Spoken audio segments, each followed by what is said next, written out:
do Nelson Con, porque acho que essa imagem e, principalmente, o projeto de Brasília, a construção de uma nova capital, indica uma condição que nós, brasileiros, temos e que é muito importante nas discussões que nós estamos aqui desenvolvendo, que é a condição de país novo, né? De um país americano, de um país que ainda está se fazendo.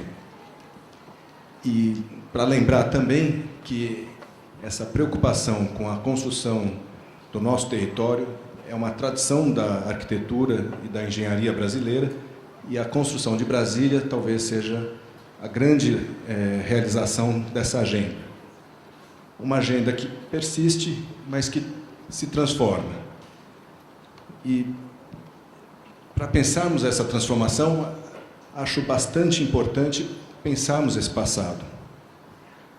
Brasília, todos sabem, é um projeto que tem uma conversa evidente com o projeto de Chandigarh, do Le Corbusier, arquiteto francês muito influente na nossa cultura arquitetônica e urbanística. Chandigarh, um projeto de uma nova capital para a região do Punjab, na Índia, desenvolvido um pouquinho antes da proposta de Brasília, e que é talvez a melhor ou a mais importante formalização do programa da urbanística moderna, que é um programa bastante discutível. Resumidamente, esse desenho, inclusive, indica tornar a cidade uma máquina perfeita, um objeto ideal de projeto, especializando seus espaços, como, por exemplo, as vias de circulação, que seriam estritamente lugares da circulação, numa hierarquia de 7 vias, isso é famoso, do Le Corbusier, desde as vias expressas até as vias de pedestres, e, com isso, otimizando o funcionamento da cidade e conquistando a grande aspiração dessa urbanística, que era um ambiente urbano mais rico em natureza, em sol e etc. Nós sabemos que essa urbanística tem muitos problemas. E até uma das primeiras ideias que eu quero colocar aqui para pensarmos é que talvez muito mais do que a arquitetura moderna ser problemática, é a urbanística moderna talvez o nosso grande problema que precisamos reavaliar. Essa é uma imagem de Pruitt Eagle, um conjunto habitacional nos Estados Unidos, projeto do mesmo arquiteto que fez as Torres Gêmeas, um grande arquiteto, e que foi demolido esse conjunto em 79, se não me engano, e essa demolição foi adotada como um marco da superação da arquitetura moderna pelo crítico Charles Jenkins. E eu acho que, de fato, há problemas muito grandes nessa construção, essa imagem mostra isso, mas talvez a gente não devesse falar a superação da arquitetura moderna, e sim, talvez mais, a superação da urbanística moderna. Obviamente, esse arquiteto sabia fazer arquitetura, e depois dessas experiências da urbanística moderna, Brasília talvez a mais importante, os urbanistas, em geral, passaram a proposições muito mais modestas, muito mais conservadoras, acho que na acepção estrita da palavra conservação, recorrendo, inclusive, às soluções consagradas pela história. E, inegavelmente, com muito acerto, né? Isso é Barcelona, a Vila Olímpica, a gente mal percebe aonde ela está localizada, e ela basicamente reproduz a forma, a morfologia da Barcelona do século XIX. E, seguramente, isso é muito melhor do que aquele conjunto anterior que teve que ser demolido porque era muito problemático. Mas, se a gente olhar a arquitetura desses novos projetos urbanos, a gente vai ver que ela é muito parecida com a arquitetura moderna, talvez até pior, né? Ou seja, o Copan, um típico edifício moderno, implantado numa situação urbana, digamos, consagrada pela história, ou com a morfologia convencional, mais tradicional, é muito bem sucedido, melhor sucedido, inclusive, do que seus vizinhos. Então, eu acho que a gente, quando faz uma crítica ao modernismo, muitas vezes a gente talvez erre um pouco a mira, né? Estamos falando talvez mais dos edifícios, quando deveríamos falar mais da cidade, na hora de criticar, da cidade moderna, que é altamente problemática, mas para nós brasileiros, por outro lado, acho que também é uma referência fundamental. Voltando um pouquinho à nossa tradição e à agenda de construção do país, da construção do território, temos uma série de exemplos. Essa escola talvez seja o lugar que condensa essa cultura. Entre eles, a gente pode usar,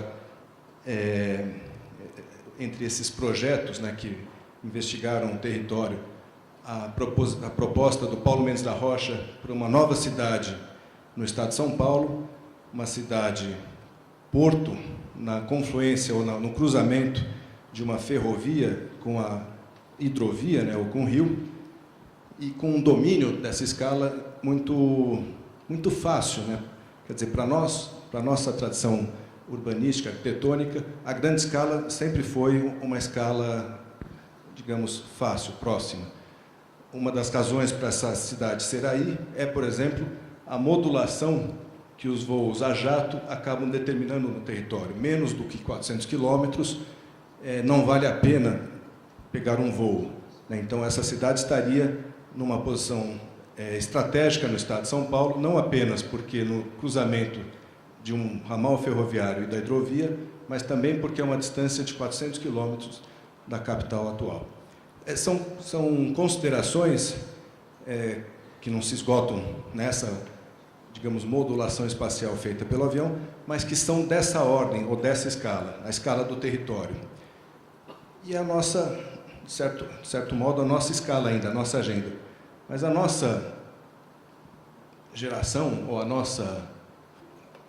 nosso problema contemporâneo, continua sendo a construção do país, continua sendo essa escala que vai muito além da escala edilícia, mas talvez agora o foco tenha que ser nas grandes aglomerações urbanas. As metrópoles brasileiras são territórios muito problemáticos. São Paulo, por exemplo, e nós reconhecemos que, nós verificamos, mais que reconhecemos, que isso é agora talvez o centro das nossas atenções.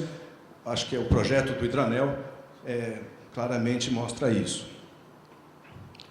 Aglomerações imensas, né? São Paulo, isso foi dito muitas vezes, uma cidade que cresceu demais no século XX, passou de 240 mil habitantes, esses números variam, a Cristina Leme, se não me engano, falou 200, outra pessoa falou 270, mas o que importa é que, durante o século XX, nós construímos aqui em São Paulo 35 Brasílias de acordo com o seu plano inicial. E não projetamos essas 35 Brasílias, teremos que projetá-las ainda.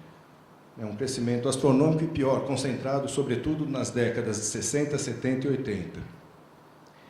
E hoje, talvez muito mais do que construir os edifícios, que são muito precários, mas que provavelmente serão definitivos em grande medida, permanecerão, e, de certo modo, já estão aí, nós temos que construir o que está entre os edifícios.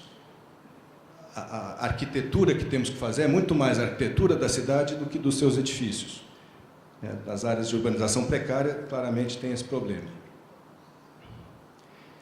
São Paulo, como uma característica que torna talvez ainda mais evidente essa agenda da construção da cidade, ou de pensarmos a arquitetura da cidade, diferentemente do Rio, diferentemente de outras cidades, eu vou passar rapidamente por isso, é uma cidade que foi feita para amparar a produção, muito mais do que para, digamos, amparar seus habitantes, ou do que para representar um certo poder, apesar de ter sido sempre uma capital.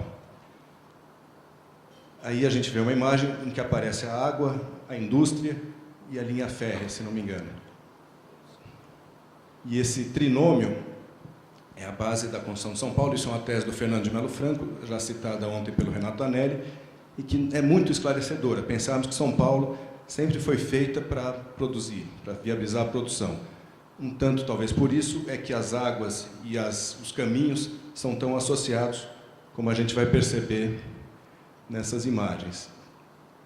A primeira grande intervenção, a primeira grande construção para amparar essa produção, a produção cafeeira e depois industrial, foram os trilhos, que naturalmente se associaram a um sistema tão ou mais importante, que é o sistema, como foi citado ontem, da produção elétrica, né, de energia elétrica, o sistema hidrelétrico, que no caso aqui nosso era muito peculiar, porque revertendo o fluxo das águas, trazendo elas para o mar, a gente ganhava uma barbaridade de altura e energia, portanto.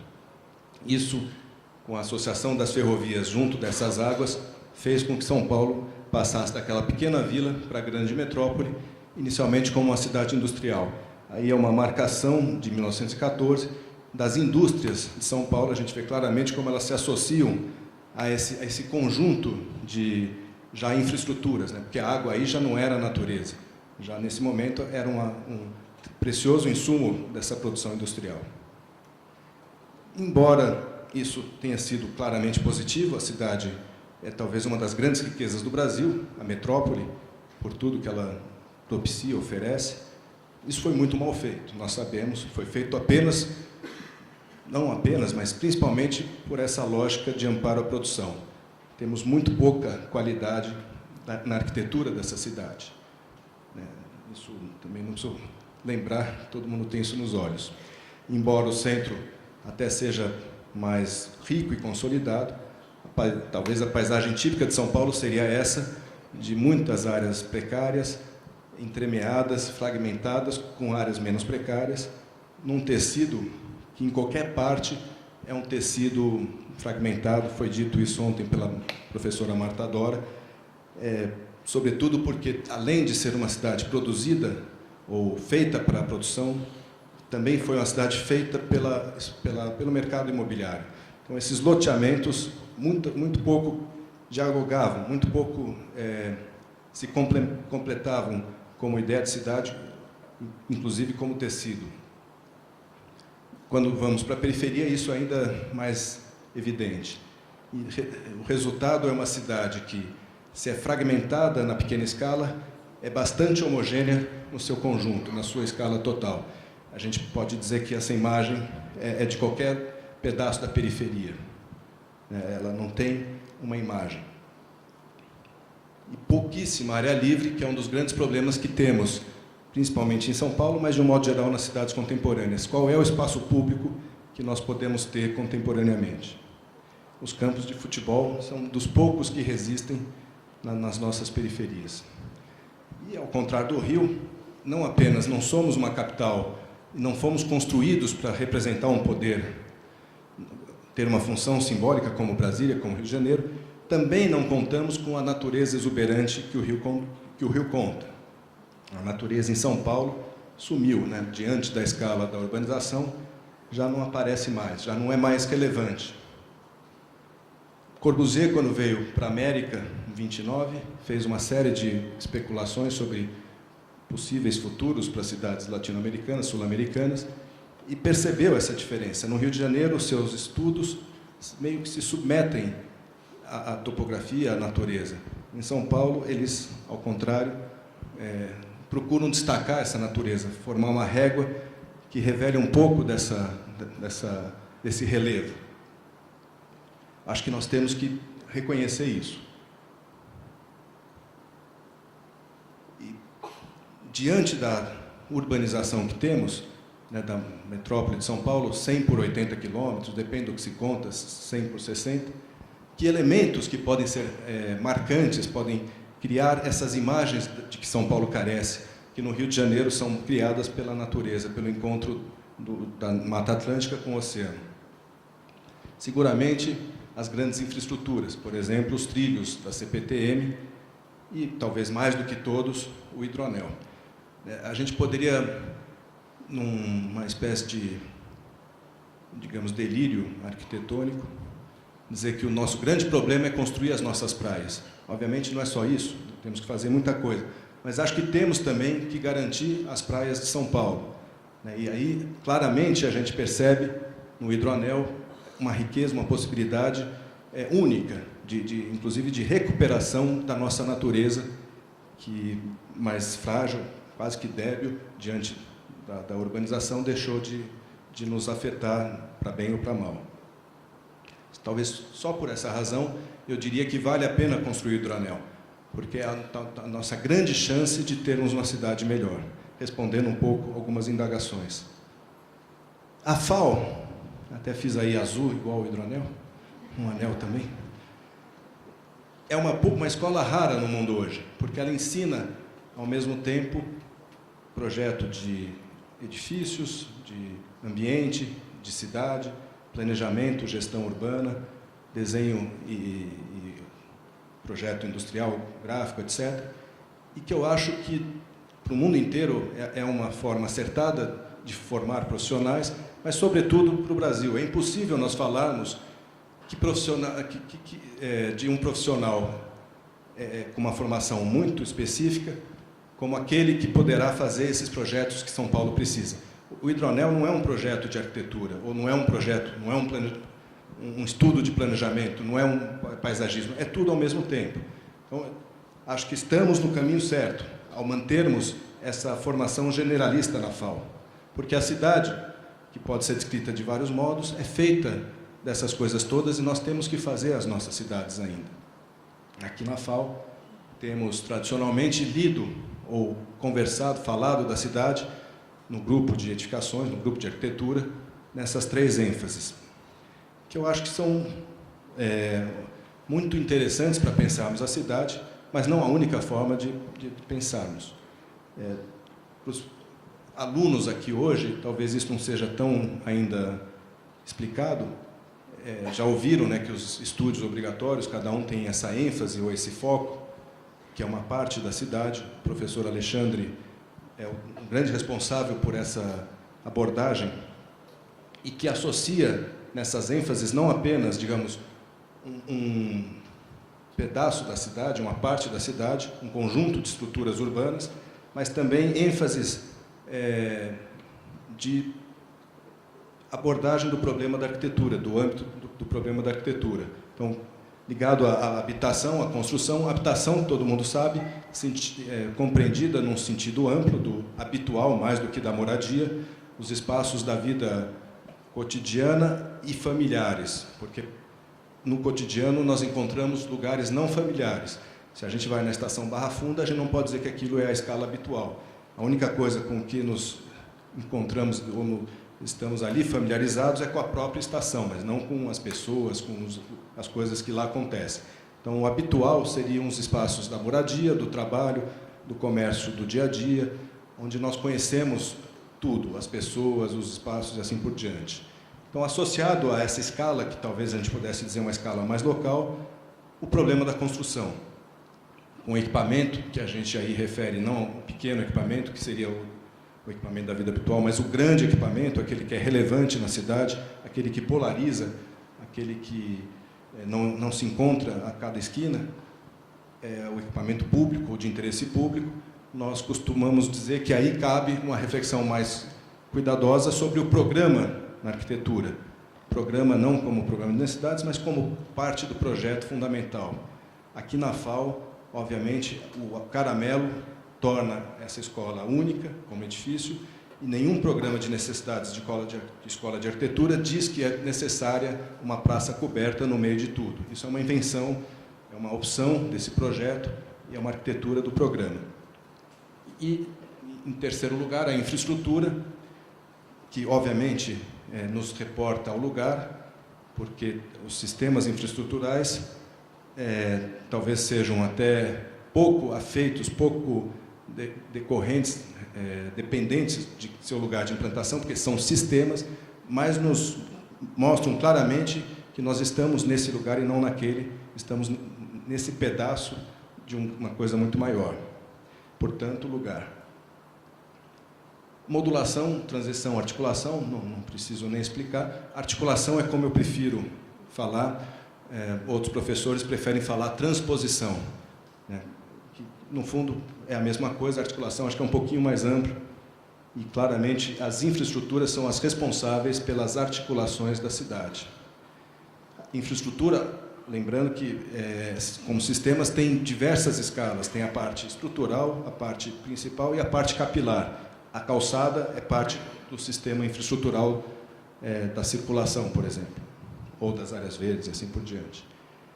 Podemos também descrever isso como tecido, polo e eixo, se pensarmos num sentido mais geométrico, ou mais figurativo.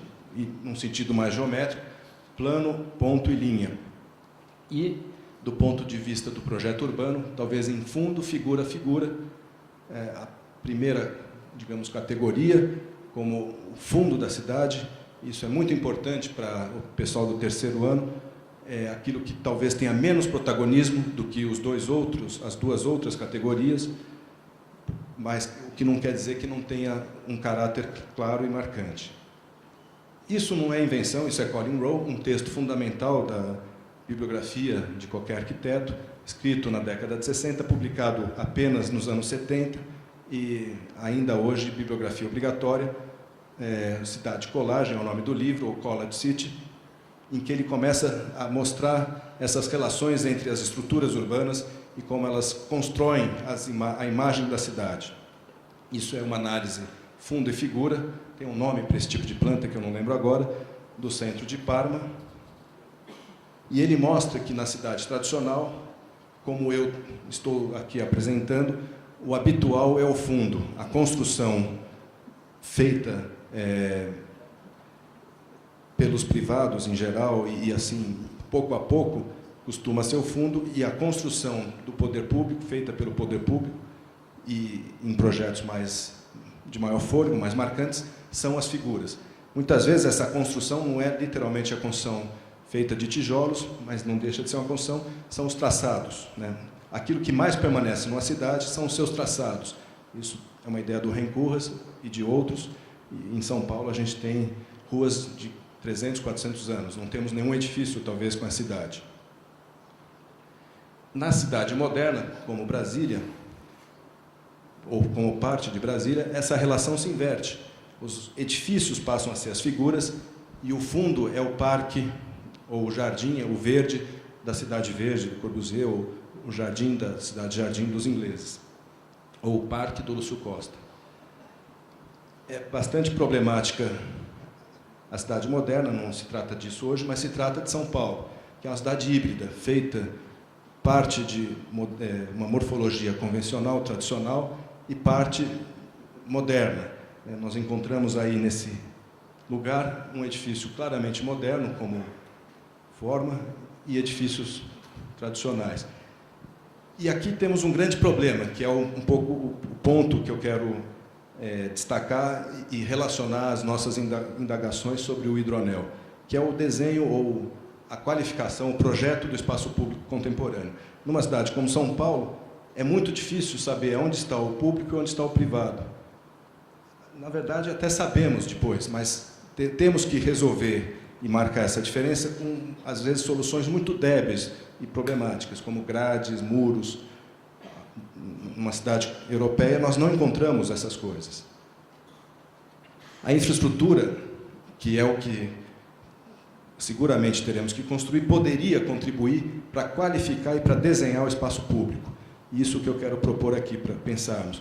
Mas, de um modo geral, na nossa curta história, e principalmente na nossa história recente, não tem ajudado, que é o caso, por exemplo, da Praça 14 Bis. Mas nem sempre foi assim. Na Cidade Proibida, em Pequim, essa infraestrutura, inicialmente de segurança, de proteção da cidade dos imperadores, não apenas desenha a cidade, como qualifica os seus espaços. Como os canais de Paris, Saint-Martin.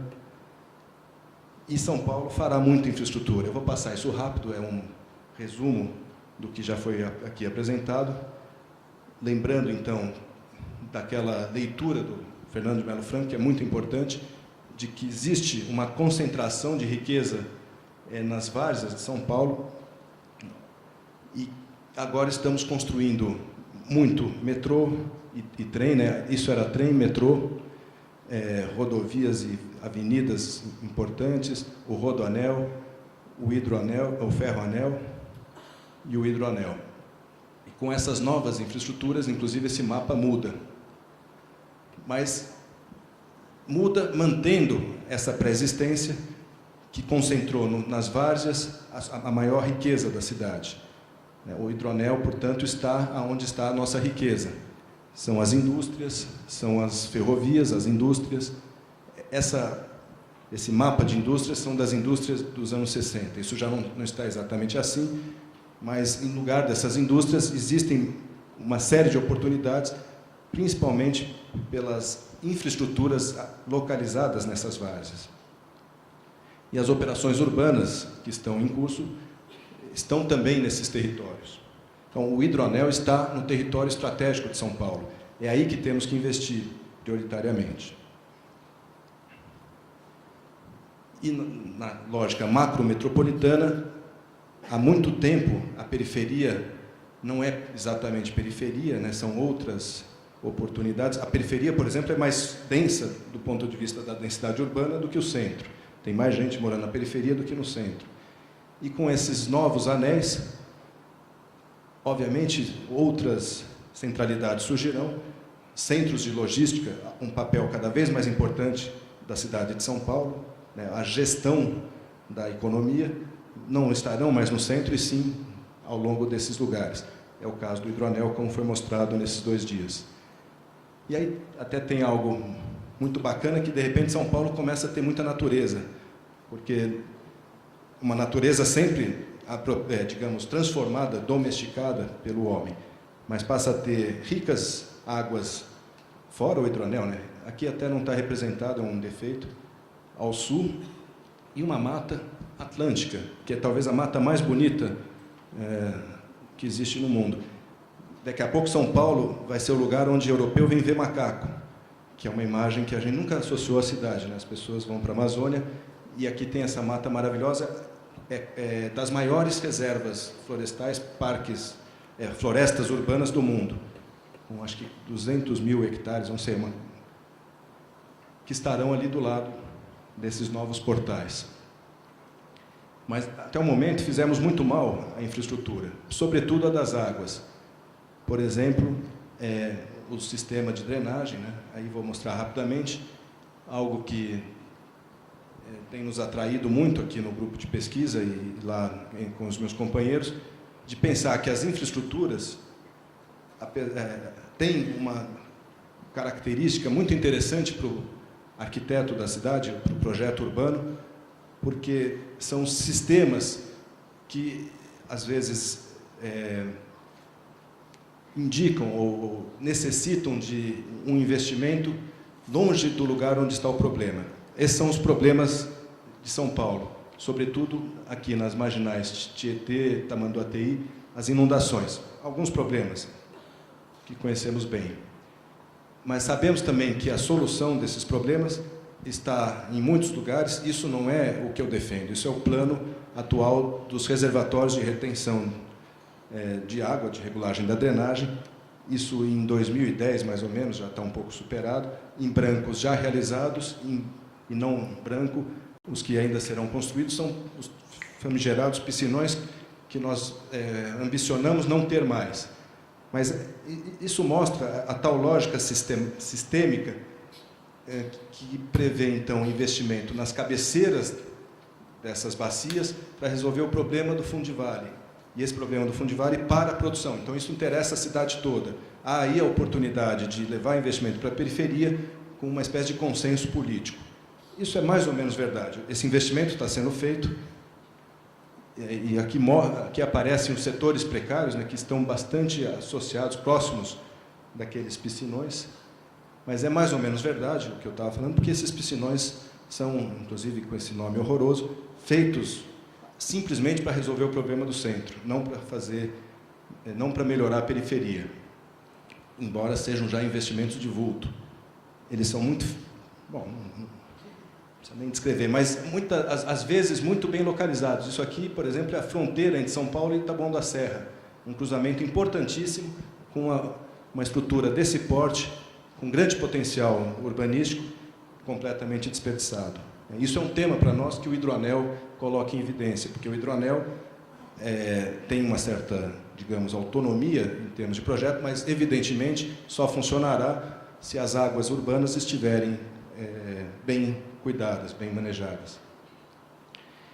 Esse aqui é outro que mostra um problema gravíssimo do projeto das grandes infraestruturas, que é o descompasso que existe entre a escala da infraestrutura maior com a pequena e delicada escala da vida habitual.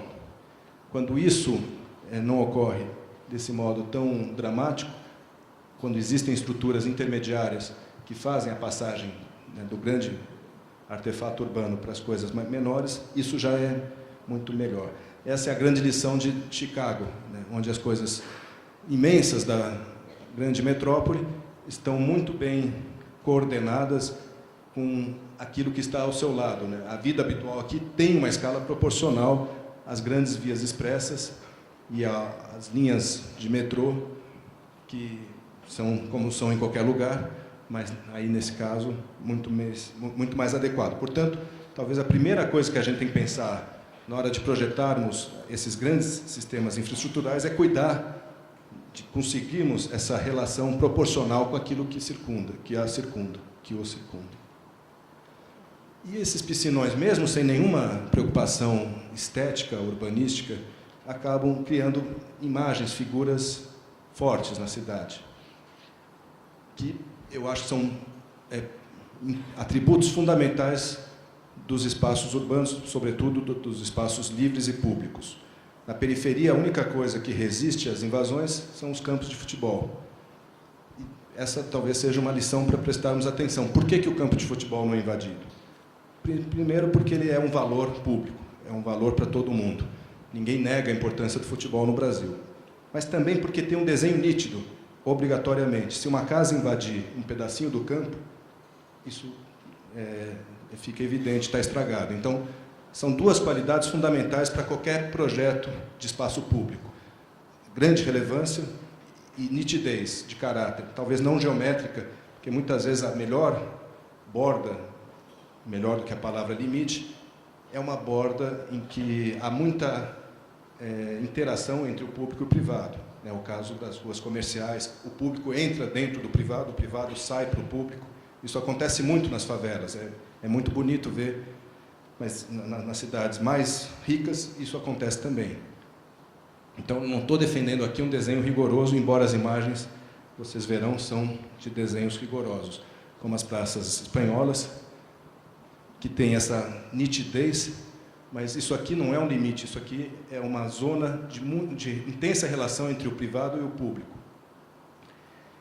E como construir figuras nítidas? Talvez a água, no caso brasileiro, seja um valor fundamental.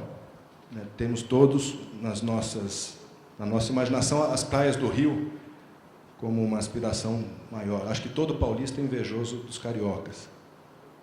E as águas, isso é uma ilustração da importância que as águas podem assumir na cidade, criando caminhos, modulando territórios ou tecido, concentrando, adensando, condensando a vida urbana, que o hidroanel seguramente fará.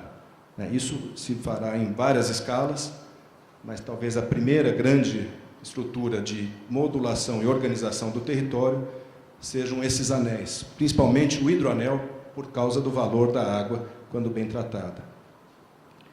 Aí eu vou fazer um passeio, essas imagens cansamos de ver, e só vão ficando mais claras, né, em termos da qualidade que essas estruturas ambientais podem conferir aos espaços da cidade. Então, talvez essa seja uma razão para se fazer o hidroanel, as praias de São Paulo. E nós, aqui, vamos estudar, a turma toda, um pedaço disso. Acho que temos que estudar o nosso escopo, né, de cada um dos estúdios, o programa específico de cada um dos estúdios, mas pensando que isso é parte da construção da cidade, que a cidade será feita da somatória dessas partes. A palavra composição, muito, digamos, evitada pelos arquitetos brasileiros, sobretudo os paulistas, e acho que às vezes com razão, é impossível falar em composição no edifício da FAU, que tem um único material, não tem partes aqui, é uma coisa só. Mas quando nós vamos para o projeto urbano, é quase inevitável. Nós não fazemos o projeto urbano de uma única coisa, nós fazemos o projeto urbano de partes. Embora, às vezes, a gente encontre nas cidades estruturas que não são divisíveis, né? É impossível pensar o hidroanel por partes, temos que pensar na sua totalidade, mesmo que depois ele seja eventualmente implantado por partes.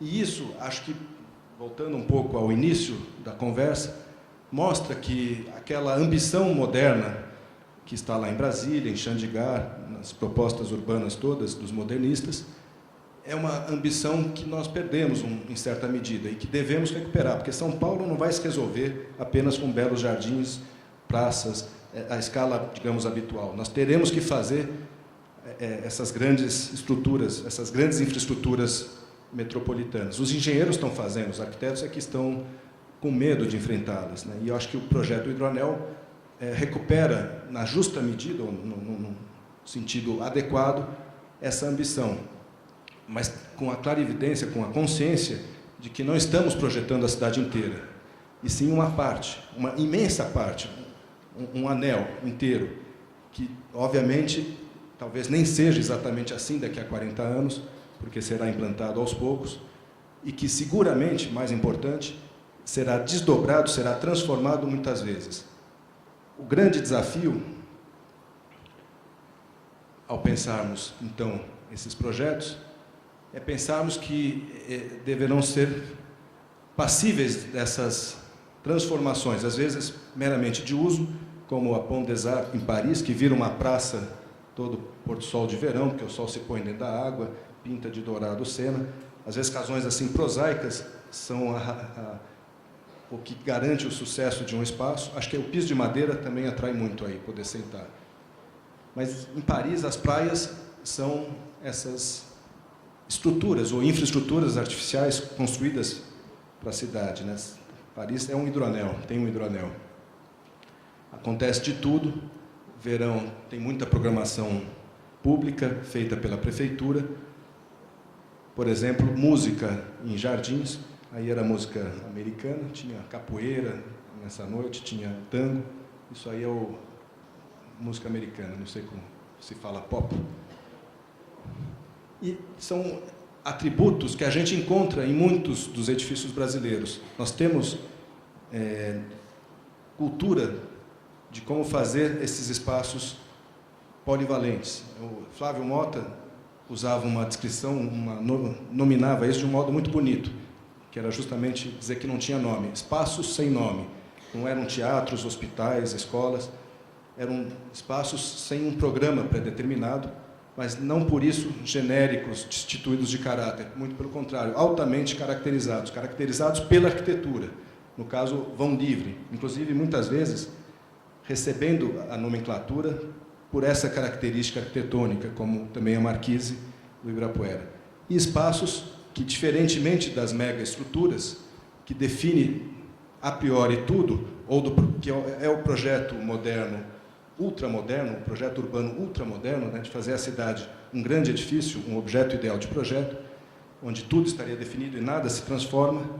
Ao contrário, esses espaços... Bom, no caso da cidade europeia é um pouquinho mais complicada a situação, porque tem aqui a tal plataforma, a tal infraestrutura que permite transformações de uma superestrutura, mas a própria superestrutura, pouco a pouco, está virando uma infraestrutura, né? Isso aqui vai permanecer para sempre. Mas em São Paulo, a gente, até por uma carência de espaços, acaba fazendo com que espaços, às vezes, bastante especializados, tenham esse uso mais diversificado, mais imprevisto. Uma das obras mais bonitas de arquitetura em São Paulo é a programação do Minhocão. À noite não deixa entrar carro, vira essa maravilha. E a primeira regra para ter espaço público é ter bastante público, que é o nosso caso aqui em São Paulo. Bastou abrir um pouquinho um espaço livre, nós vamos estar cheios de animação. E ao contrário de Brasília. Brasília tem esse erro, uma oferta demasiada de espaço livre, por mais que seja um espaço altamente bem desenhados.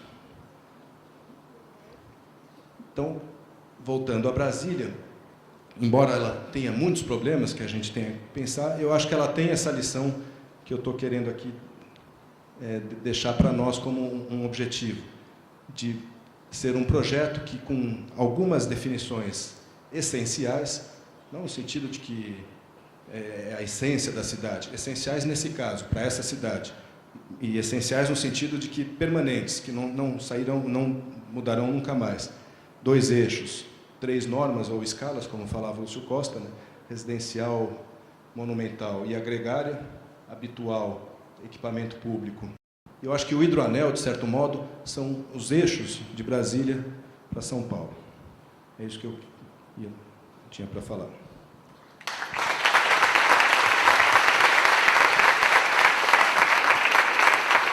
Boa tarde a todos. Bom, depois dessa aula maravilhosa que o professor Milton nos propiciou, vai ser difícil falar qualquer coisa, mas eu primeiro queria dizer para os alunos, que é a maioria, né, aqui no auditório, para dar uma olhada, isso vai estar no site, né, Milton? Nos desenhos dessa apresentação, no sentido de enxergar como a gente deve depurar uma representação para ela mostrar uma ideia. São desenhos incríveis, que com certeza deram muito trabalho, porque eles são baseados no Google, né? Então você imagina, ele teve que ser depurado para chegar numa ideia, que é no fundo o que a gente faz, né? A representação, o desenho como representação das ideias. Eu acho que esse PowerPoint aqui é uma lição nesse sentido que eu proponho que vocês estudem. Bom, a gente inverteu a nossa fala, o Milton e eu, justamente porque eu não vou falar diretamente do plano do hidroanel, que eu acho que foi extensamente abordado, inclusive com todos os conflitos que o Taquia levantou. E então a gente achou que seria interessante o Milton fazer a ponte, né, entre toda a discussão dos outros 2 dias e essa discussão que ele mesmo ontem lembrou que vai ser uma conversa um pouco mais doméstica, que é o que eu estou me dispondo a falar. Eu conversei com o Taquia, o Alexandre, o que a gente esperava da minha fala. E a ideia é justamente essa, tentar estabelecer concretamente a relação do laboratório e do projeto do hidroanel com a estrutura de funcionamento da escola, seja no plano da pesquisa, seja no plano da extensão e principalmente no plano do ensino, que por enquanto ainda não se falou, mas depois eu percebi que só se falou disso, né? Eu no começo tive essa aflição de entender por que eu acho que a questão do ensino esteve presente ao longo de todo esse nosso processo. Primeiro eu queria destacar nessa relação, né, deste projeto e desse laboratório com a escola, aquilo que o Alexandre sempre pontua, que é a dimensão pública, compromisso público desse projeto.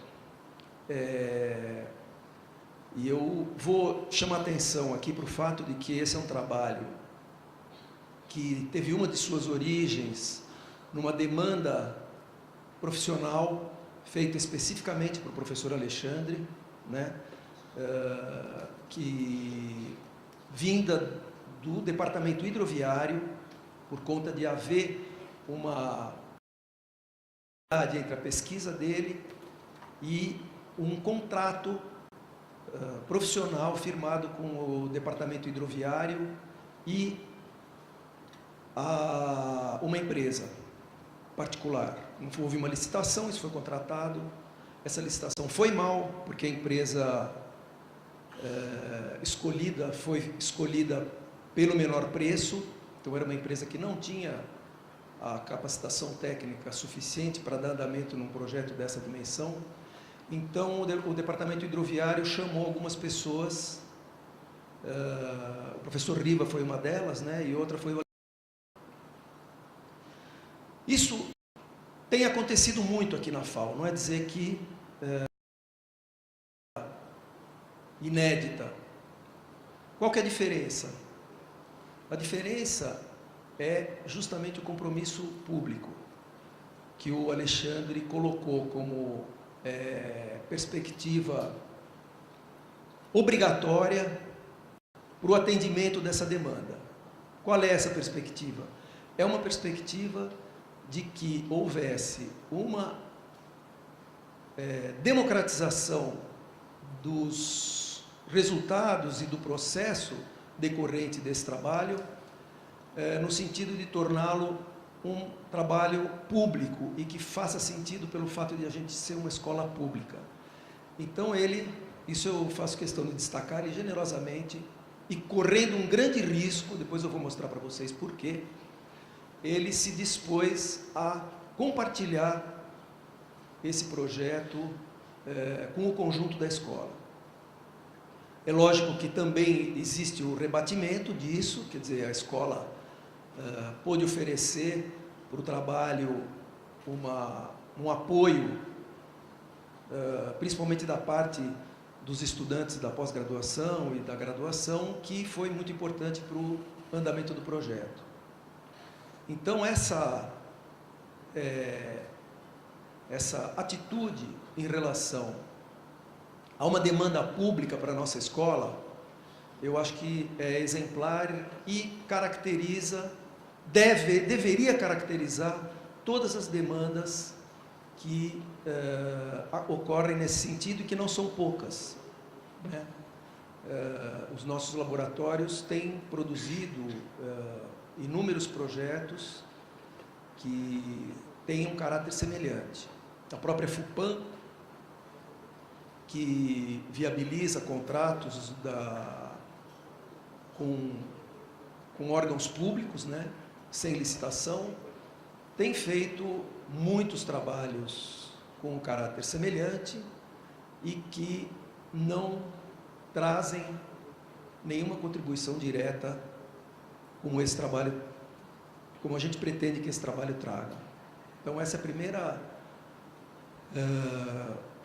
colocação que eu queria fazer de uma relação entre uma demanda e uma proposta como essa do Hidroanel e a Faculdade de Arquitetura e Urbanismo enquanto escola pública. Isso era só para começar. E depois eu queria dizer, eu vou na realidade começar novamente com uma fala que eu fiz na primeira aula nossa na disciplina de projeto do terceiro ano de habitação. E o que eu falei é que eu tenho um sonho em relação ao aprendizado. Eu imagino um aprendizado que prescinda de estruturas, aprendizado de projeto, é importante pontuar isso, um aprendizado de projeto que prescinda de estruturas acadêmicas complexas, de créditos, de pré-requisitos, e outras definições abstratas que atormentam o nosso trabalho. Eu sonho com a perspectiva de que a simples inserção do estudante, desde o primeiro ano, num processo vinculado à produção da cidade, real, sem simulações, seja a única definição capaz de inserir esses estudantes num processo contínuo de aprendizado. A potencialidade didática de um projeto no qual o estudante se sinta pertencendo a um contexto maior, relacionado de alguma forma ao próprio processo de produção da cidade, supera qualquer estrutura curricular, qualquer pedagogia e qualquer definição a priori de como esse aprendizado deva ser feito. Esse é o sonho que eu tenho. Eu imagino um aprendizado onde, dentro de um contexto de produção da cidade, o que não significa que o trabalho que os estudantes farão deva significar ou deva ter alguma viabilidade possível. Muito pelo contrário. Não é isso que faz com que um trabalho acadêmico faça sentido do ponto de vista do processo real de produção da cidade. A escola está aqui para produzir ideias. A possibilidade de que esses projetos constituam um corpo de conhecimento que, de alguma forma, colabore com esse processo, mesmo que seja do ponto de vista crítico, já garante esse pertencimento do estudante em relação a esse processo de construção da cidade. Então, porque muitas vezes quando eu faço essa colocação, se confunde com que é como se eu estivesse dizendo que os projetos que os alunos estejam fazendo devam ser reais e verdadeiros. Não é exatamente isso que eu quero dizer. Eu quero dizer que eles devem estar inseridos num processo real. Até porque a perspectiva de esse trabalho acontecer junto com o laboratório faz com que exista um contraponto fundamental entre a liberdade que os estudantes têm no seu processo de produção do projeto, dentro das disciplinas, com o compromisso com a realidade, como nós vimos aqui em toda a discussão, que esse trabalho tem que ter com a cidade. Então, esse contraponto da liberdade dos estudantes ao produzir ideias a partir da sua perspectiva em relação àquele processo e, ao mesmo tempo e paralelamente, poder estar enxergando esse trabalho, essas suas ideias, essas suas colocações no seu trabalho particular, com o que está acontecendo no trabalho específico do laboratório, em todas as questões que vão surgir dentro de uma perspectiva de viabilidade, é que dá força, essa independência entre esses dois âmbitos é o que dá força didática para esse projeto. Eu inclusive acho, é uma pena aqui, a maioria dos estudantes são do segundo ano, né? Quem que é do segundo ano aqui, por favor? Praticamente todo mundo. Tem alguém do terceiro e quarto ano aqui? Quem está aqui? Tem bastante também. Por que eu estou falando isso? Porque uma das mazelas que a estrutura de ensino nos coloca e nos aflige é justamente essa quarta-feira de um dia, né? Que impede que nós possamos elaborar atividades conjuntas de todos os anos da escola. Essa quarta-feira de um só dia, eu vou falar isso porque esse é quase um bordão meu, eu faço questão de falar isso sempre que eu posso. E faz 10 anos que nós temos esse problema, que ele foi criado por uma contingência do plano de ensino que foi implantado há acho que 10 anos atrás, né? Que precisava fazer um equilíbrio numérico entre os créditos de todos os departamentos. Então, para haver esse equilíbrio, criou-se a quarta-feira, que no plano original era para ser um dia livre. Quer dizer, é uma proposta que nem respeitou a própria circunstância, a própria proposta do plano original, que era a quarta-feira ser livre para as atividades dos alunos. Então, precisou estabelecer um equilíbrio entre um equilíbrio de créditos, né? E em função disso se criou a quarta-feira, que nós estamos lutando para ver se a gente extingue e passa os alunos do segundo ano a trabalhar em projeto juntamente com os alunos do terceiro, quarto e quinto ano também. Em função disso, eu particularmente, aí é uma divergência grande, incluiria os alunos do primeiro ano também. Eu sou contra o curso básico de projeto no primeiro ano. eu acho que o aluno do primeiro ano, ao aluno do primeiro ano, devia ser apresentada o que é a escola como um todo, quais são os trabalhos que são feitos dentro da escola, eu estou falando de projeto sempre, e ele faria a sua escolha de que trabalho que ele quer fazer, considerando, inclusive, que esses trabalhos estariam todos vinculados a um projeto da escola maior, que organiza a extensão, a pesquisa e o ensino. Então, eu imagino o aluno do primeiro ano chegando na sessão de alunos e a secretária fala para ele, ó, a escola é essa aqui, você escolhe aí o que você quer fazer de projeto. A responsabilidade que esse aluno teria que assumir, que seria colocada para ele nesse momento, seria o primeiro passo para a inserção dele no ensino universitário, cuja característica principal é a responsabilidade e o compromisso de cada um com o seu processo de aprendizado, é o domínio do seu aprendizado. O estudante no curso universitário não é mais objeto do ensino, como de certa forma acontece no colegial, no primário, onde todo o encadeamento curricular já é pré-definido. Para mim, o que caracteriza o aprendizado universitário é justamente a liberdade e a responsabilidade que cada aluno tem em estabelecer o seu percurso. O que acontece é o que aconteceu com os alunos do primeiro ano. Eles chegam na sessão de alunos e não tem o que pensar. É se inscrever naquelas disciplinas e pronto, e fazer as disciplinas e acabou. Então eu fico imaginando esse momento onde é colocado ao aluno a obrigação de ele definir o que ele vai fazer. Está aqui, é lógico que para isso tem que haver transparência.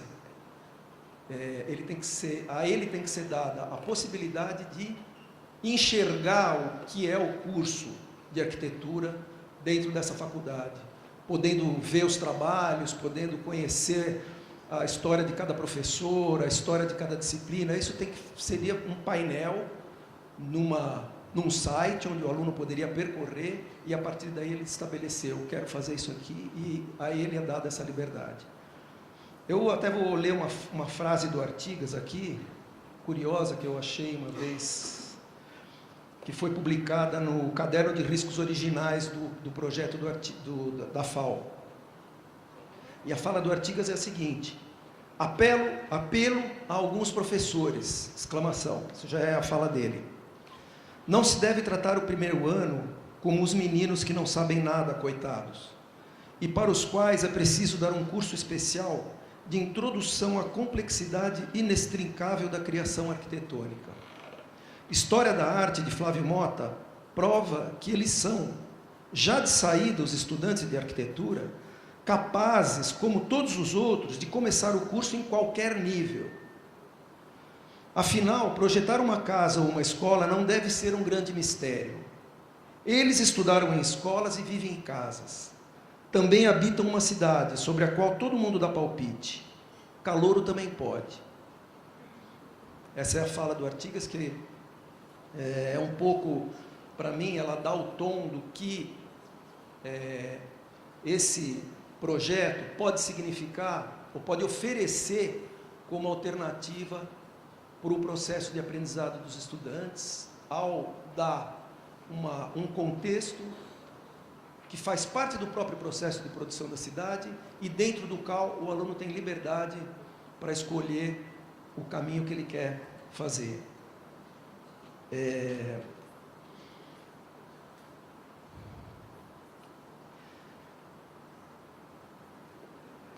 Eu acho que eu tinha perguntado para o pessoal da coordenação, o Milton está aqui, o Alexandre, se eu podia reclamar hoje aqui. Mas, infelizmente, os professores, todos aqueles professores que estavam presentes ontem e anteontem não estão mais aqui, né? É uma pena. Eu queria falar para eles. Eu queria até fazer uma proposta no futuro desse projeto, para que todas as falas que foram feitas aqui não se constituíssem em hipocrisia. No sentido de que a implementação desse projeto aqui dentro da escola foi dificílima, foi uma luta contra tudo e contra todos.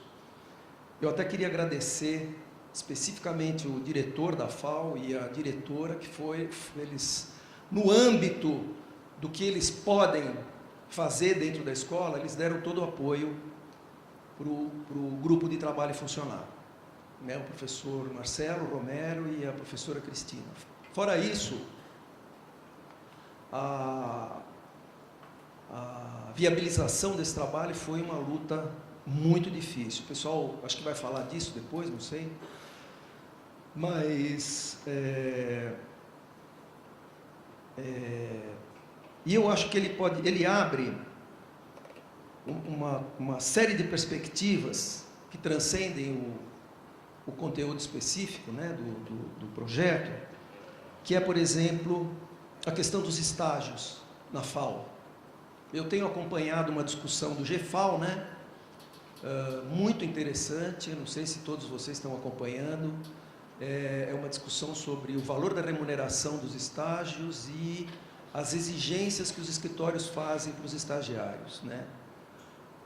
Eu costumo dizer para os estagiários que trabalham no escritório que eu acho que o estagiário ele não vem para o escritório para ajudar, ele vem para atrapalhar. Ele vem para aprender, e muitas vezes aprender exige que você perca um pouco do tempo do ofício dentro do escritório. Esse trabalho ele foi colocado como uma das premissas que os estágios que eles gerassem, que eles geraram e que eles irão gerar, fossem prioritariamente destinados aos estudantes da FAO. Então eu já fiquei imaginando os desdobramentos possíveis disso, por exemplo, de a gente ter, hoje, vocês sabem que o estágio faz parte da parte obrigatória do processo de ensino, quer dizer, do processo de aprendizado para formação dos arquitetos. É obrigatório o estágio. Sendo assim, eu fiquei imaginando, dentro dessa perspectiva desse projeto, que poderia haver um banco de estágios na FAO. Se todos os projetos de extensão, todos os projetos dos laboratórios, todos os projetos da FUPAM, que são feitos pela FUPAM, através da FUPAM, tivessem a obrigatoriedade de oferecer os estágios disponíveis para os seus projetos, num banco público e transparente, eu tenho a impressão que grande parte dos estágios já seria atendida. Grande parte dos estágios que os alunos da FAO vão ter que cumprir já seria atendida. Isso podia ser feito de uma forma exemplar, garantindo aquilo que a escola considera que é uma remuneração mínima para o estagiário, garantindo uma coisa que eu acho fundamental, que é o estagiário, a escolha do estagiário dentro de uma escola pública como a nossa, e dentro de uma perspectiva de que o estágio deve ser para o aprendizado, os estudantes a serem escolhidos para os projetos não deveriam ser os melhores. Primeiro, quem deveria escolher o estagiário, eu acho que não seria propriamente o escritório, seria a comissão de graduação. Quem deve fazer o estágio, eu até, para ser um pouco didático, eu inverteria. Eu acho que os estagiários que deveriam ser escolhidos seriam os piores, porque são esses que precisam de apoio para aprender o que eles têm que aprender, e não os melhores. Eu acho que isso só para ser didático, mas de qualquer forma, a consideração para a escolha do estagiário não seria aquele que tem o currículo mais maravilhoso. Não, tem que ser escolhido o aluno que está indo mal, tem que escolher o aluno que não está conseguindo acompanhar o curso, esse aluno é que tem que ir para o estágio. Ou outras considerações que poderiam ser feitas em relação ao estágio, que é você identificar em quais laboratórios as carências de determinados alunos podem ser supridas, escolher aqueles alunos para aqueles laboratórios. Eu acho que isso foi um pouco pelo que eu acompanhei no processo de trabalho do Hidroanel, uma das formas como a equipe foi constituída. Nunca se... quando um aluno procurava para fazer um plano de pesquisa, uma iniciação científica, a gente não ia verificar se o currículo dele era excepcional ou se ele tinha vontade. Aquilo lá já era suficiente para ele ser inserido como parte desse projeto a partir de uma iniciação científica. Aliás, essa é uma outra coisa que eu gostaria de destacar em relação a esse projeto, é a perspectiva dele relacionar todas as instâncias que cabem à universidade, todas as instâncias de atuação da universidade, que é o ensino, a pesquisa e a prestação de serviço, né, que é a extensão, ensino e pesquisa, que é todas as possibilidades de ação acadêmica poderiam estar contempladas. Por quê? Porque existe um projeto, existe uma proposta. Essa proposta, ela dá conta das definições abstratas necessárias para definir conceitualmente ou abstratamente qual é a forma de participação, como que nós vamos tratar a iniciação científica, como que nós vamos fazer, qual é a relação da pós-graduação com a graduação, o que nós vamos dar na disciplina. Está tudo resolvido, não precisa mais definir quantos créditos, quanto tempo, como é que se relaciona, da onde isso, a perspectiva de um projeto concreto, com essa dimensão, ela dá conta de tudo isso. Então é isso que eu queria destacar também desse processo, desse trabalho.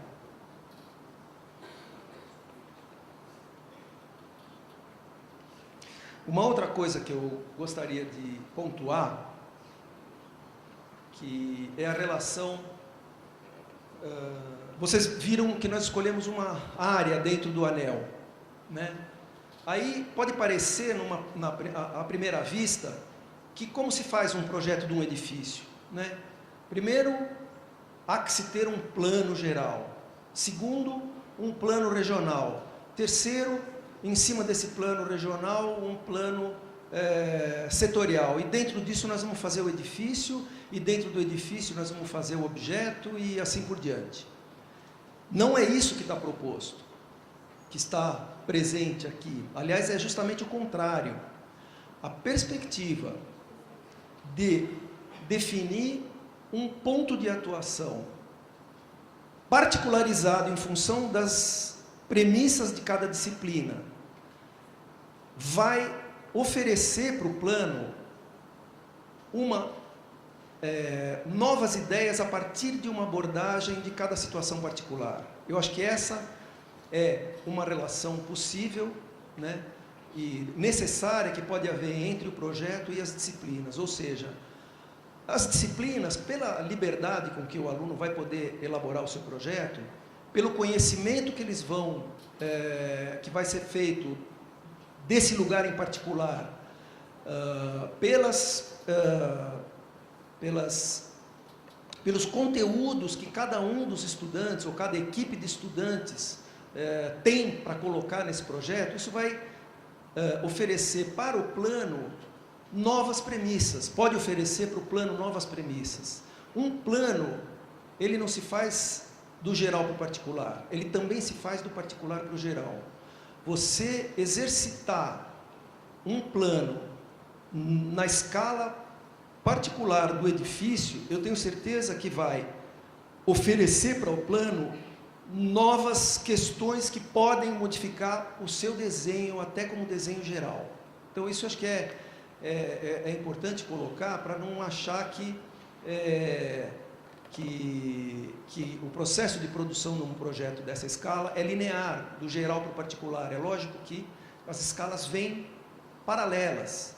Eu não sei se o corte que tem aqui, talvez ele seja anterior ao próprio anel. É um corte que é um corte baseado numa configuração morfológica, numa ideia de cidade, numa perspectiva de relação da moradia com os equipamentos, como falou Milton, uma relação entre fundo e forma. Então, não dá para definir até que ponto o desenho do anel teve essa contribuição de um olhar específico para o desenho da rua. Então, é com essa perspectiva que eu vejo o trabalho das disciplinas, quer dizer, ela vai focar, sim, numa escala determinada pelo edifício, né, uma escala dos edifícios, com a perspectiva de, ao assumir um desenho geral, oferecer para esse desenho um novo olhar, com uma perspectiva de colocar novas questões para o próprio desenho do anel.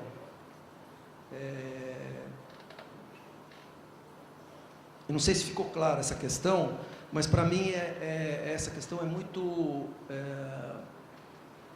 importante do ponto de vista didático, porque existe essa ideia por trás de uma série de propostas didáticas da escola, quer dizer, de integração das disciplinas, né, como se elas tivessem essa linha de determinação do geral para o particular. Enquanto que eu acho que tem uma autonomia, é uma relação dialética, tem uma autonomia e tem um comprometimento, e tem um compromisso.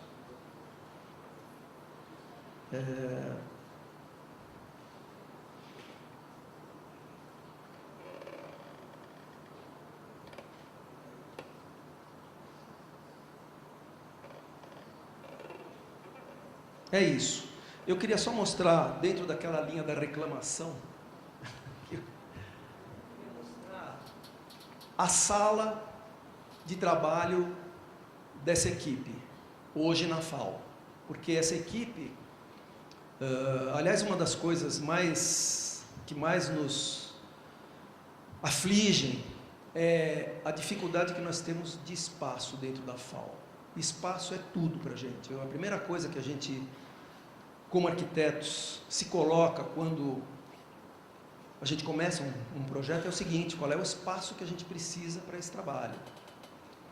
É assim que a gente vê um projeto, um trabalho.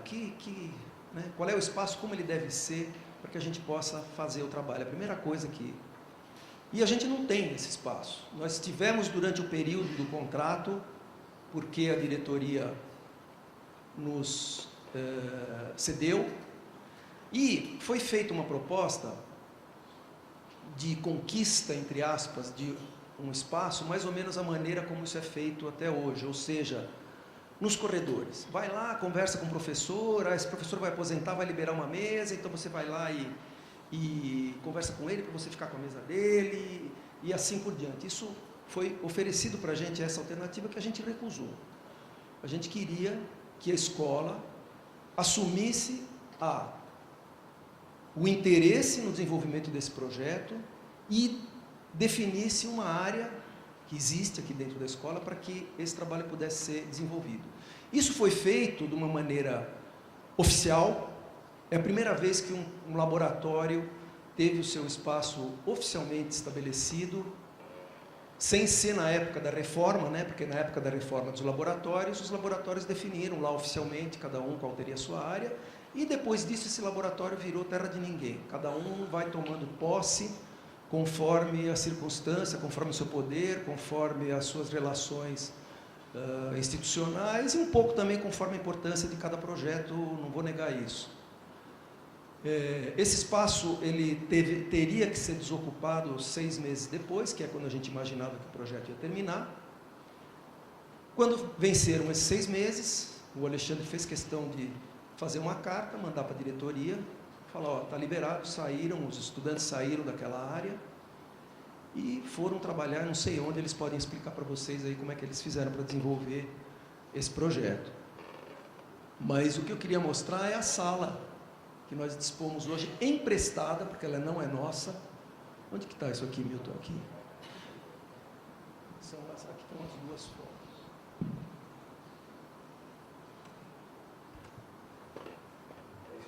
Isso aqui é emprestado, tá?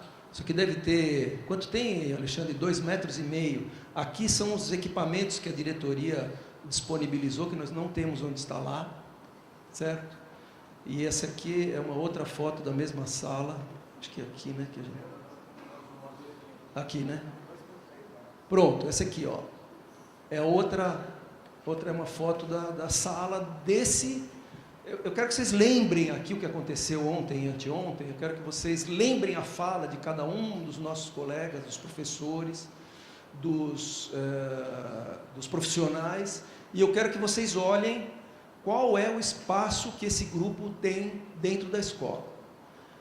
Então, a proposta que eu faço para que tudo o que foi dito aqui não se transforme numa hipocrisia, eu queria fazer um apelo para os professores que infelizmente não estão aqui presentes, que nos ajudem a resolver esse problema aí, porque sem espaço a gente não tem condição de trabalho. E existe espaço para isso, para isso ser feito. Só que nós não temos força para fazer isso acontecer da maneira como a gente acha que tem que ser feito, ou seja, através de um projeto. Fazer um projeto dos laboratórios, levantar quais são as demandas, quais são os laboratórios que existem, quantas pessoas cada um deles precisa, como que a gente deve organizar o espaço dos laboratórios para que eles tenham fluidez, porque os projetos mudam muito, qual é a forma que vai permitir essa fluidez acontecer, e não na base da negociação dos corredores. Então eu queria deixar claro para vocês lembrarem, lembra tudo que todo mundo falou aqui, os agradecimentos, os elogios. Para mim, eu ficava ouvindo isso aí e ficava muito querendo levantar da mesa e mostrar isso aqui para perguntar se a pessoa continua agradecendo e elogiando o trabalho que foi feito. É só isso. Eu queria dizer que eu, a partir dessa... Não, isso aí não interessa. É só isso, pessoal. Obrigado.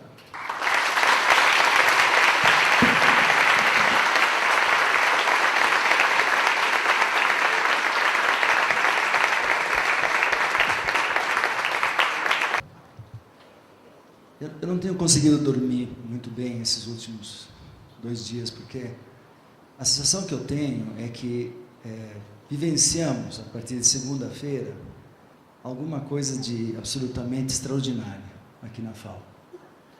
Eu estou aqui desde... Eu comecei a estudar aqui na escola em 70, vindo da África do Sul, era uma ditadura horrível, e aqui também as coisas não andavam muito bem na época. Mas de lá para cá, tendo passado praticamente toda a minha vida subindo e descendo essas rampas, eu tentei me lembrar de algo tão extraordinário como aconteceu aqui nesses 2 dias e continua acontecendo hoje, com as participações que nós assistimos. Diria que eu fiz esse exercício, né, de tentar lembrar esses momentos. E não são muitos, são muito poucos. Algumas confusões na época da ditadura, aqui, a resistência contra a ocupação que existia muito forte na época aqui na universidade. Esses foram momentos inesquecíveis. Um show que nós íamos dar aqui foi proibido, me lembro muito bem, com a polícia aqui baixando na escola. A volta do Artigas, que eu acho que foi um momento extraordinário, do Paulo e do Metrejan, né? A escola se uniu nesse momento, né? Foi um momento assim, de grande emoção para todos nós, e eu estava aqui já como professor, e fui secretário do Artigas, quando a gente começou a dar ao TFG, TGI na época, e agora TFG, uma fisionomia nova, né? O trabalho já havia, de certa forma, começado, mas com a chegada do Artigas ele se tornou muito concreto, né? E o projeto voltou a ser o eixo da escola, sem dúvida, isso em 79, 80. A partir daí, a escola voltou a trabalhar arduamente e estamos aqui colhendo os frutos desses 30, 40 anos, tudo isso? Não, 30, 80, 90, 30 e poucos anos, né? Que estamos colhendo esses frutos. Quer dizer, não se faz isto que nós vimos aqui sem um trabalho lento que envolveu muita gente. Muitas pessoas que saíram, até meio assim de passagem pela escola. A escola não deu nem bola. Eles estavam aqui, mas fizeram trabalhos aqui dentro excepcionais. Um deles, por exemplo, é o meu grande mestre Calduro. Calduro deixou aqui um legado, ele e o Ludovico, que estaremos colhendo esses frutos ao longo de muito tempo, né? Uma outra coisa que me lembro, que acho que tinha essa significância, foi quando o Cândido Malta Campos, talvez um pouco antes dessa situação, no meio da passagem, falou exatamente dos rios, né, Pinheiros e Tietê, como sendo as avenidas naturais da cidade, onde a cidade devia se adensar e se concentrar. Esse trabalho, acho que mereceria ser revisto dentro dessa nova ótica. Eu sugiro assim, que chamemos o professor Cândido, que foi e é, né, ele continua dando aula na pós, apesar de aposentado, um dos pilares dessa escola. As contribuições do Cândido são da maior importância.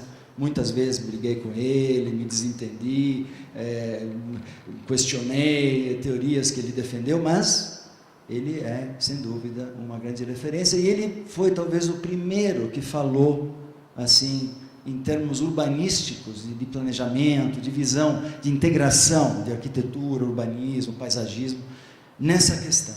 E eu acho que mereceríamos, talvez, ele com certeza terá muito prazer em atender um convite, né, para aqui vir. Fizemos também nos anos 90 uma experiência aqui na escola que também passou meio desapercebida. Acho que essa experiência me envolveu. Foi um trabalho chamado Ecópole Oeste, que colocou na mesa de discussão aqui dentro da escola, e junto com mais 10 escolas de São Paulo, convidadas pela FAO, a questão da macrometrópole, né? Esses dedos que saem, se a gente pegar a nossa mão esquerda, até convido todos vocês a fazerem isso agora ou depois, vocês vão ver que na mão esquerda da gente tem São Paulo, tem a estrutura de São Paulo. Vocês vão ver as veias, nas nossas linhas de vida, o Pinheiros, o Tietê, o Tamanduateí, a Serra da Cantareira, a chegada de Santos, e as 5 saídas, que são 5 saídas que emanam desse centro fantástico de São Paulo, um dos milagres da humanidade, para esse enorme interior que se expande América Latina dentro, como o Alexandre mostrou, o caminho dos índios, né? Quer dizer, essa é o legado de São Paulo, não há como cancelar isto. E interessante também que na palma da nossa mão cabe o rodoanel, ou, melhor ainda, né, o hidroanel. E junta esses rios, junta esses corpos d'água, dentro de uma lógica que poderíamos, erroneamente, classificar de neoclássica. Porque a teoria dos anéis, como se viu aqui na obra do Prestes Maia, é uma teoria de organizar a cidade a partir de formas geométricas precisas.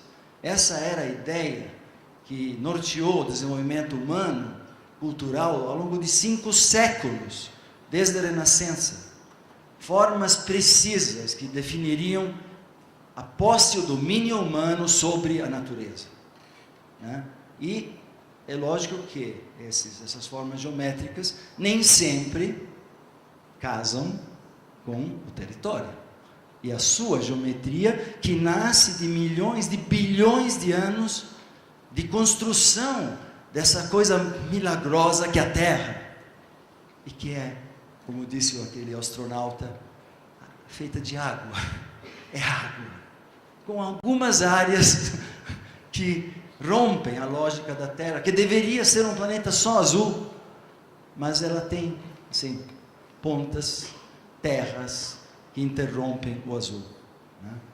Então o azul, nesse anel, que não é um anel, eu acho que o nome até está errado, viu, Alexandre? Acho que devemos não chamá-lo de hidroanel, porque isso me traz memórias de uma história da arquitetura que teve o seu tempo, mas não é mais o nosso tempo.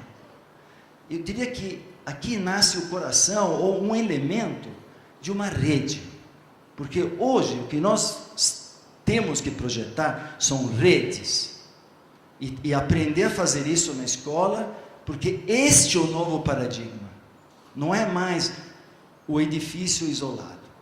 Nesse aspecto, queria contestar a brilhante palestra do Milton.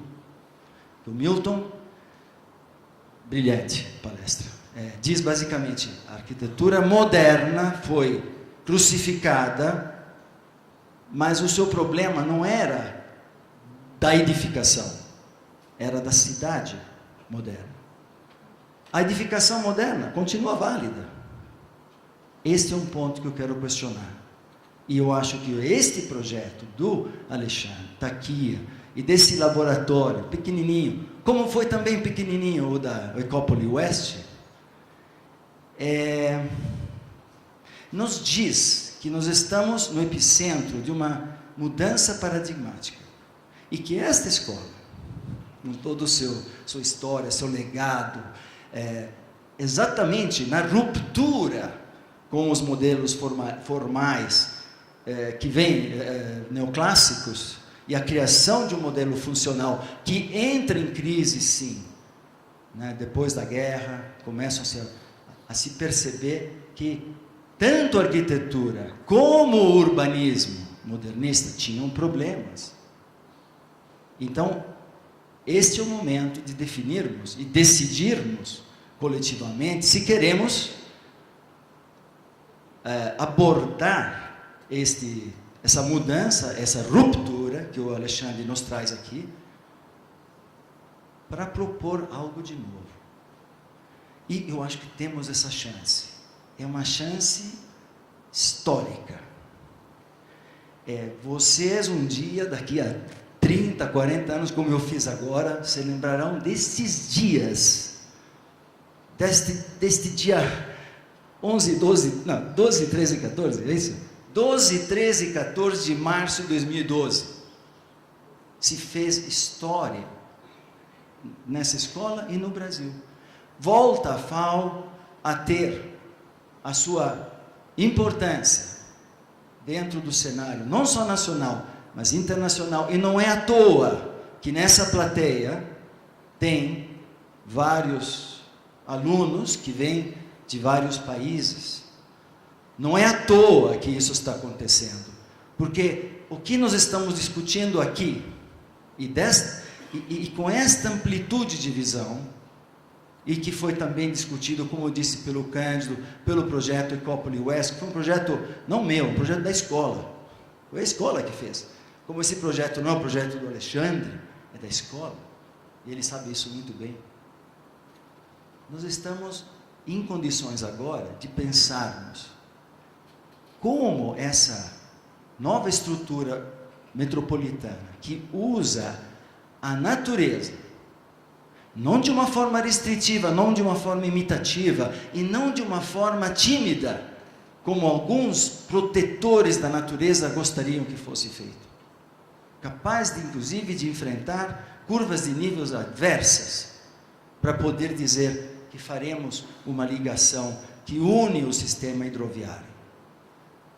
Tema de um concurso nacional. Ontem fiquei muito satisfeito de ver lembrado o projeto do Spadoni, na época professor do Mackenzie, acho que não sei se ele dava já aula aqui, mas a FAO ganhou aquele concurso, e foi o mesmo grupo de alunos e professores que tinha feito a Ecópole West, que aconteceram na mesma época. E se vocês olharem para o primeiro lugar, vocês vão encontrar um projeto que não se limita apenas à vegetação, a floresta urbana. Vocês vão ver um projeto urbano pleno, que discute sistema viário, discute uso do solo, discute paisagem, discute verde sim, equipamentos, habitação, lagoas de contenção de água. Ele se encaixa com uma joia na coroa, a nossa coroa, que o Alexandre trouxe de volta para a FAO. E para todos nós. Então, assim, o que seria esse paradigma novo? exatamente no momento que nós, arquitetos brasileiros, percebemos, e todos os que vieram de fora, percebemos que na própria natureza, como eu disse, não de uma forma imitativa, não de uma forma tímida, interativa sim, onde ela precisa ser mudada para a nossa necessidade, ela tem que ser mudada. Mas está nessa natureza o segredo, a diretriz, a forma, o estímulo para criarmos novas coisas, novas arquiteturas, como já começou a acontecer, a pipocar pelo mundo. Mas pipocar, como na obra da Zaha Hadid, em edifícios. Sim, a Hadid também fez algumas considerações urbanísticas importantes, que devemos olhar com cuidado, porque ela entende que são os fluxos urbanos que geram uma nova arquitetura de fluxos e de redes. Mas aqui, acho que estamos indo mais longe, e aqui as possibilidades são muito maiores. Mas precisaremos rever modelos, repensar todo o nosso fazer, toda a nossa sabedoria, e possivelmente, a partir deste momento, conseguirmos romper, fazer uma ruptura, que se faz necessária. Rupturas não acontecem porque 4 amigos sentaram em volta da mesa e resolveram fazer uma ruptura. Não, existem toda uma série de conjunturas que levam àquela ruptura. E eu acho que a nossa semana de 22 está acontecendo na semana de 2012. Né? Então, assim, este projeto é um projeto que exige, sim, espaço. Concordo plenamente com o Barossi. Precisamos dar-lhe espaço dentro da escola. E eu estaremos dando, na medida que 3 estúdios, pelo menos, né, nesse momento, se juntam na pesquisa, na exploração desses temas, de uma arquitetura de rede, e como ela se conjuga a esse desenho que tem uma inteligência irrefutável. Ontem nós ouvimos alguns membros aqui levantando alguns questionamentos. Quem paga por isso? Bom, se é verdade que essa obra custa 1 bilhão e 500 milhões de reais, eu digo, poxa vida, isso é fichinha. O Brasil está gastando mais de 30 bilhões de reais com a Copa, com os estádios e com os equipamentos esportivos, para um assunto que dura, o quê? 15 dias? Ou 20 no caso da Copa e um pouco mais no caso da Olimpíada. Quer dizer, se o Brasil tem esse tipo de recurso, será que um projeto desse, que é capaz de ao mesmo tempo ofertar lazer, recreação, uma alternativa inteligente e de baixo impacto para o transporte, tratamento de resíduo, reciclagem e, portanto, realimentação material aos processos produtivos que estão decadentes na metrópole, por falta de acessibilidade aos caminhões, que trazem as cargas e trazem essa matéria-prima. Então, assim, é um projeto fantástico, Alexandre, maravilha, está aqui e todo o grupo do LabProj, né? LabProj, sabe? Poxa vida, que beleza! Agora, o LabProj, em vez de ser um daqueles laboratórios pequenininhos, será a escola inteira. E o que foi visto lá em cima, vamos multiplicar por quantas vezes? Temos 170 alunos por ano, tal, uns 500 vezes. Então aí, vamos publicar, vamos mostrar, vamos divulgar na internet.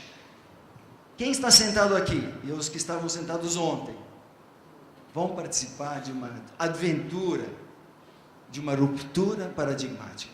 Parabéns a todos, parabéns para a FAO. Força!